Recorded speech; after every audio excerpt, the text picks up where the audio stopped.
नमः शिवाय।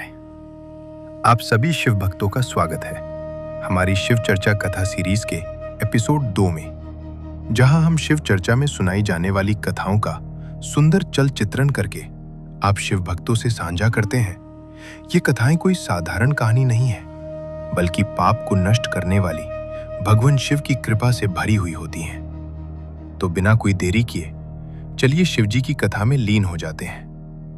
आज की ये कथा एक ऐसे सवाल का जवाब है, क्या इंसान अपने किए हुए पापों से सच में मुक्त हो सकता है? क्या सिर्फ भगवान शिव की शरण में जाने से जीवन बदल सकता है? आइए सुनते हैं चंचुला की ये अद्भुत कथा। बहुत समय पहले एक नगर में चंचुला नाम की एक स्त्री रहती थी।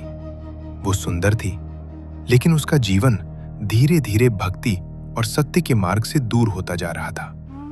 धीरे धीरे चंचुला का जीवन ऐसे कर्मों में उलझ गया जहां उसने कई बार अपने स्वार्थ के लिए दूसरों का दिल दुखाया। सत्य और धर्म का मार्ग उससे कहीं दूर छूट चुका था, और शायद इसी कारण उसके मन में एक अजीब सा खालीपन और बेचैनी बढ़ती जा रही थी।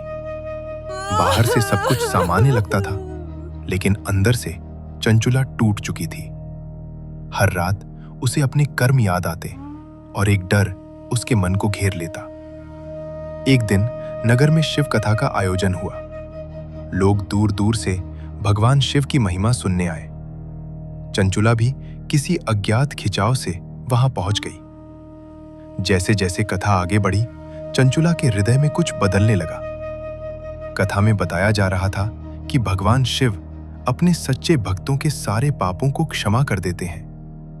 ये सुनकर चंचुला की आंखों से आंसू बहने लगे। उसे अपने सारे कर्म याद आने लगे। वो मन ही मन बोली, क्या महादेव मुझे भी माफ कर सकते हैं? उस दिन के बाद चंचुला ने अपना जीवन बदलने का निर्णय लिया।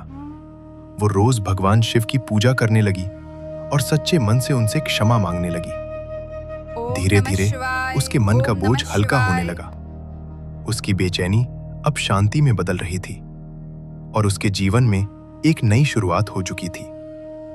कहते हैं, सच्चे पश्चाताप और भक्ति के कारण चंचुला को अंत में शांति और मुक्ति प्राप्त हुई। यह शिव चर्चा कथा हमें सिखाती है कि चाहे इंसान ने कितने भी गलत कर्म क्यों न किए हों, अगर वो सच्चे दिल से भगवान शिव की शरण में आ जाए तो महादेव उसे कभी निराश नहीं करते। अगर आप चाहते हैं कि आप भी ऐसी ही शिव चर्चा कथाएं सुनते रहें और अपने जीवन को शुद्ध और शांत बनाएं, तो इस चैनल को जरूर सब्सक्राइब करें, ताकि आप शिव चर्चा के हर एपिसोड को बिना मिस किए सुन सकें और महादेव की कृपा से अपने जीवन को पाप मुक्त बना सकें। इस कथा को अपने परिवार और अपनों के साथ जरूर साझा करें, ताकि उन्हें भी इस कथा का लाभ मिले और महादेव का आशीर्वाद प्राप्त हो। कमेंट में जरूर लिखें, ओम नमः शिवाय। बोलो हर हर महादेव, जय महाकाल।